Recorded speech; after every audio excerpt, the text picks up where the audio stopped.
샬롬. 우리 주 예수 그리스도의 은혜와 평강이 주님의 몸된 가정과 또 우리 아이들의 학교와 또 우리 직장과 사업터에 충만히 임하길 선포합니다. 9월 15일 화요일 아침 예배 성삼위 하나님께 올려드립니다. 사도신경으로 우리의 신앙을 고백합니다. 전능하사 천지를 만드신 하나님 아버지를 내가 믿사오며 그 외아들 우리 주 예수 그리스도를 믿사오니 이는 성령으로 잉태하사 동정녀 마리아에게 나시고 본디오 빌라도에게 고난을 받으사 십자가에 못 박혀 죽으시고 장사한 지 사흘 만에 죽은 자 가운데서 다시 살아나시며 하늘에 오르사 전능하신 하나님 우편에 앉아 계시다가 저리로서 산자와 죽은 자를 심판하러 오시리라. 성령을 믿사오며 거룩한 공예와 성도가 서로 교통하는 것과 죄를 사하여 주신 것과 몸이 다시 사는 것과 영원히 사는 것을 믿사옵나이다. 아멘. 오늘 하나님의 말씀은 에스겔 9장 1절부터 11절까지입니다. 에스겔 9장 1절부터 11절까지입니다. 하나님 말씀을 받습니다. 또 그가 큰 소리로 내 귀에 외쳐 이르시되 이 성읍을 관할하는 자들이 각기 죽이는 무기를 손에 들고 나아오게 하라 하시더라. 내가 보니 6사람이 북향한 윗문 길로부터 오는데 각 사람의 손에 죽이는 무기를 잡았고 그 중에 한 사람은 가는 베옷을 입고 허리에 서기관에 먹그릇을 찼더라. 그들이 들어와서 놋 제단 곁에 서더라.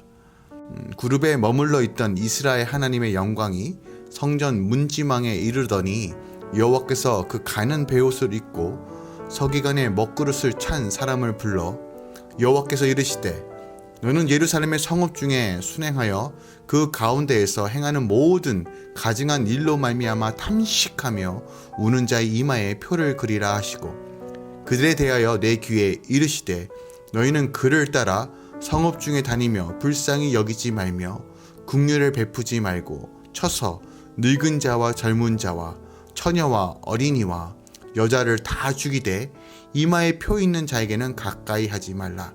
내 성소에서 시작할지니라 하시매 그들이 성전 앞에 있는 늙은 자로부터 시작하더라. 그가 또 그들에게 이르시되 너희는 성전을 더럽혀 시체로 모든 뜰에 채우라. 너는 나가라 하시매 그들이 나가서 성읍 중에서 치더라. 그들이 칠 때 내가 홀로 있었는지라 엎드려 부르짖어 이르되 아하 주 여호와여 예루살렘을 향하여 분노를 쏟으시오니 이스라엘 남은 자를 모두 멸하려 하시나이까. 그가 내게 이르시되 이스라엘과 유다 족속의 제약이 심히 중하여 그 땅에 피가 가득하며 그 성읍에 불법이 찼나니 이는 그들이 이르기를 여호와께서 이 땅을 버리셨으며 여호와께서 보지 아니하신다 함이라. 그러므로 내가 그들을 불쌍히 여기지 아니하며 긍휼을 베풀지 아니하고 그들의 행위대로 그들의 머리에 갚으리라 하시더라. 보라 가는 베옷을 입고 허리에 먹그릇을 찬 사람이 복명하여 이르되 주께서 내게 명령하신 대로 내가 준행하였나이다 하더라. 아멘. 하나님의 말씀입니다. 성전의 기능을 상실하게 되었고 하나님의 백성은 더 이상 하나님의 백성이라 칭할 수 없는 상태가 되었습니다. 유다는 우상 숭배로 인하여 하나님의 자비 없는 심판을 받게 되었습니다. 오늘 본문 1절에서 2절에서는 하나님께서 에스겔이 듣는 데서 큰 소리로 예루살렘을 관할하는 자들에게 사람을 죽이는 무기를 손에 들고 나오라고 지시합니다. 이들은 성전의 수호자였으나 성전이 우상으로 가득해지니 심판을 수행하는 자들이 된 것입니다. 이들은 출애굽 당시 죽음의 사자들이었고 이사야 때 아수르 왕 사내님의 군대를 친 하나님의 사자였지만 이제는 하나님의 백성이었던 유다를 심판하는 도구로서 사용되는 것입니다. 하나님의 호출을 받고 나온 자는 모두 7명이었는데 이들 중 6인은 모든 손에 살상 무기를 잡았고 나머지 한 명은 가는 베옷을 입고 허리에는 서기관에 먹그릇을 차고 있었습니다. 베옷을 입은 이는 6인의 천사들이 심판을 지팡하기에 앞서 선민 중 구원할 의인과 멸망시킬 악인을 구별하기 위해 의인의 이마에 표를 할 자입니다. 그들은 질투의 우상이 있던 북향한 문으로 들어와 우상에게 제물이 바쳐지던 놋 제단 곁에 섰습니다. 오늘 본문이 우리에게 말씀하십니다. 우상 숭배는 하나님의 통치와 보호에서 벗어나 죽음으로 가는 지름길이라는 사실을 우리에게 가르쳐주고 있습니다. 오늘날 우리는 어떤 형상을 만들고 섬기는 그런 형태의 우상 숭배는 하지 않습니다. 하지만 우상과 우상 숭배의 본질은 구약에서의 우상과 우상 숭배의 본질, 오늘날과 동일합니다. 즉 하나님의 말씀에 순종하지 못하도록 우리의 마음을 미혹하고 유혹하고 방해하는, 즉 우리의 삶의 이유와 목적과 방향이 하나님이 아닌 세상의 눈을 돌리게 하는 모든 것들이 바로 우상이며 그것을 의지하고 바라보는 것이 우상 숭배라는 것입니다. 그래서 우상은 내 자신이 우상이 될 수 있고 내 자녀가 우상이 될 수 있습니다. 물질과 쾌락이 우리의 우상이 될 수 있고 인기가, 사람의 관심이 우상이 될 수 있으며 건강에 대한 염려가 우리의 우상이 될 수 있습니다. 그런데 중요한 것은 우상 숭배에 대한 심판은 우상을 섬기는 곳에서부터 시작된다는 것이에요. 오늘 주의 사자가 북향한 만 문으로 들어가 우상에게 제물이 바쳐진 곳에서부터 자비 없는 심판이 임했다는 것을 보여주고 있어요. 우리의 시선과 마음이 하나님이 아닌 우상에게 다 뺏기게 되면 그 부와 쾌락, 성공과 인기로 인하여 하나님과의 단절을 경험하게 될 것이며 결국 우리의 영은 죽게 된다는 사실을 말씀하고 있어요. 즉, 그 우상 숭배가 이루어진 그 우상의 대상으로부터 심판이 임한다는 것이에요. 더 나아가 우리가 우상 숭배로 인하여 우리의 영적인 눈과 귀가 멀어져 어두워지면 어두워질수록 심판의 소리를 듣지 못하고 더욱 죄 가운데 빠질 수밖에 없다는 사실도 오늘 본문을 통해서 우리에게 가르쳐주고 있습니다. 3절부터 7절은 하나님께서 가는 베옷을 입고 허리에 서기관의 먹그릇을 찬 천사를 향해 의인들의 이마에 표를 그리라고 명령하십니다. 이들은요, 가증한 일 때문에 탄식하며 우는 자라고 말하며 이들을 의인이라고 하나님께서 칭하고 계십니다. 우상 숭배로 인하여 악을 행하는 자들을 향해 통곡하며 울던 자들입니다. 하나님께 호소하며 하나님을 바라보며 기도하던 자들입니다. 악은 더 심해지고 소망이 없어 보이는 그 순간에서도 포기하지 않고 탄식하며 울며 하나님을 바라보던 자들입니다. 하나님은 이들에게 이마에 표를 주십니다. 이 표는 구원의 표로서 유월절 어린 양의 피를 문설주에 발랐던 것과 같은 의미를 가지고 있습니다. 이들은 그 어떤 상황에서도 예수님을 바라보며 주의 보혈로 자신을 날마다 씻고 회개하는 삶을 통해서 소망을 잃지 않고 오직 주님만 의지했던 남은 자들을 의미합니다. 또한 그 외의 천사들에게 이마에 표를 하지 않는 자들을 남녀노소 가리지 말고 죽인 다음 그 시체를 성전 모든 뜰에 채워 더럽히도록 명하십니다. 그리고 그 명을 받은 천사는 그대로 행합니다. 심판의 시작은 성전 앞에 있는 늙은 자들로부터 시작해서 우상 숭배하는 모든 자들에게 무자비하게 행해집니다. 8절부터 11절은 이 유다 선민의 살육의 현장을 목격해야만 했던 에스겔, 하나님께서 그렇게 하실 수밖에 없다는 사실을 누구보다도 잘 알지만 그래도 지푸라기라도 잡는 심정으로 하나님께 긍휼과 자비를 호소하고 있습니다. 그러나 하나님은 에스겔에게 말합니다. 그들의 행위대로 그들의 머리에 갚으리라. 죄의 결과는 심판입니다. 하나님은 반드시 죄를 심판하십니다.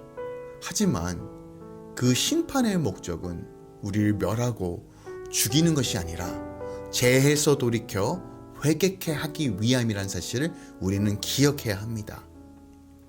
오늘 본문이 우리에게 무엇을 말하고 있을까요? 이 말씀을 오늘 나에게 적용해야 할 부분은 무엇이 있을까요? 다수를 따라 불의를 행하는 자가 되지 말고 의로운 소수의 남은 자로 살아야 한다는 것을 우리에게 말씀하고 있습니다. 하나님께서는 왜 손에 죽이는 무기를 든 6명과 함께 가는 베옷을 입고 허리에 서기관의 먹그릇을 찬 한 사람을 오게 하신 것일까요? 3절부터 6절을 보면 그 답이 나오는데요. 하나님께서 손에 죽이는 무기를 든 6사람을 통하여 가증한 일을 행하는 예루살렘을 치시기 전에 가는 베옷을 입은 한 사람을 통해서 가증한 일에 동참하지 않고 여전히 하나님을 바라보며 탄식하며 우는 자들에게 이마에 표시를 하게 함으로써 심판이 임할 때 그 표시를 받은 자들을 건지시기 위하여 그 일을 행했다는 것을 알 수가 있어요. 우리가 눈여겨볼 것은 심판하여 멸하는 자가 6이고 인치는 자가 하나라는 것이에요. 즉 무수히 많은 자들이 범죄에 가담해 있다는 것과 극소수만이 하나님을 바라보고 살고 있다는 사실을 보여주고 있는 것이에요. 하나님은 세상의 다수를 향해 나아가는 자가 아닌 주의 마음을 알고 깨닫는 자, 하나님의 마음으로 통곡하며 애곡하며 이 땅을 향해 울부짖는 자, 불의에 대응하며 여전히 소망은 하나님께 있음을 믿고 바라보는 자, 주의 말씀을 붙잡고 인내하며 기도하는 자를 찾고 계신다는 것이에요. 우리 예수님께서 마태복음 7장 13절에서 14절에 이렇게 말씀하십니다. 좁은 문으로 들어가라. 멸망으로 인도하는 문은 크고 그 길이 넓어 그리로 들어가는 자는 많고 생명으로 인도하는 문은 좁고 길이 협착하여 찾는 자가 적음이라. 여러분의 주위를 한번 둘러보세요. 도대체 우리의 소망이 어디에 있습니까? 소망이라고 말할 수 있는 것이 보이십니까? 현재 지금 밴쿠버는요, 미국 워싱턴주와 오레곤주에서 일어났던 산불로 인하여 온 하늘이 하얀 연기로 가득 차 있습니다. 쾌쾌하고 유해한 냄새가 진동하고요. 태양은 지금 일주일 넘게 빛을 잃어버렸습니다. 이 광경을 통해서 다시 한번 오늘 에스겔 말씀과 함께 대입해 봅니다. 에스겔 말씀은 마지막 그 심판의 날을 예표하고 있습니다. 크고 두려운 날, 그 어디에도 빛이 보이지 않는 지금의 날씨처럼 그런 날이 곧 올 것입니다. 그러나 우리가 기억할 것은 오늘 에스겔은 눈앞에 벌어지는 심판의 현장을 보면서도 여전히 하나님께 긍휼을 구했습니다. 절망적인 상황에서도 죄인의 구원을 위해, 이 나라를 위해, 조국을 위해 애통하는 마음으로 기도하는 자를 하나님은 찾고 계심을 우린 기억해야 합니다. 오늘 하루 다수에 따라 사는 삶이 아닌 하나님이 찾으시는 그 한 사람으로 주님을 예비하며 주님을 바라보며 또한 온전하게 회개하는 삶을 통해서 주께 더 가까이 가는 삶 사시길 우리 주 예수 그리스도의 이름으로 또 기도합니다. 사랑하는 주님, 에스겔 말씀을 봤습니다. 이 9장에 기록되어 있는 예루살렘의 심판의 모습을 보면서 죄는 반드시 심판이 있다는 사실을 우리에게 가르쳐 주시는 와중에서도 여전히 하나님을 찾고 구하는 남은 자들을 구원해 주시는 그 하나님의 놀라운 긍휼과 은혜를 봅니다. 하나님, 정말 이때가 마지막 때라면 우리가 이 말씀이 얼마나 귀한지 모르겠습니다. 우리가 이 땅을 향하여 또한 죽어가는 영혼들을 향하여 기도할 수 있는 열정과 마음을 허락하여 주시고 아버지의 마음을 부어주셔서 정말 애통하는 마음으로 인내하며 기도하며 주의 마지막 때를 준비하는 자로 우리를 훈련시켜 주시옵소서. 오늘 하루 하나님을 바라봅니다. 하나님을 의지합니다. 주님을 경외합니다. 주님, 우리를 도우시고 어떤 상황이든 간에 흔들리지 않는 믿음으로 우리를 훈련시켜 주시옵소서. 예수님의 이름으로 기도합니다. 아멘.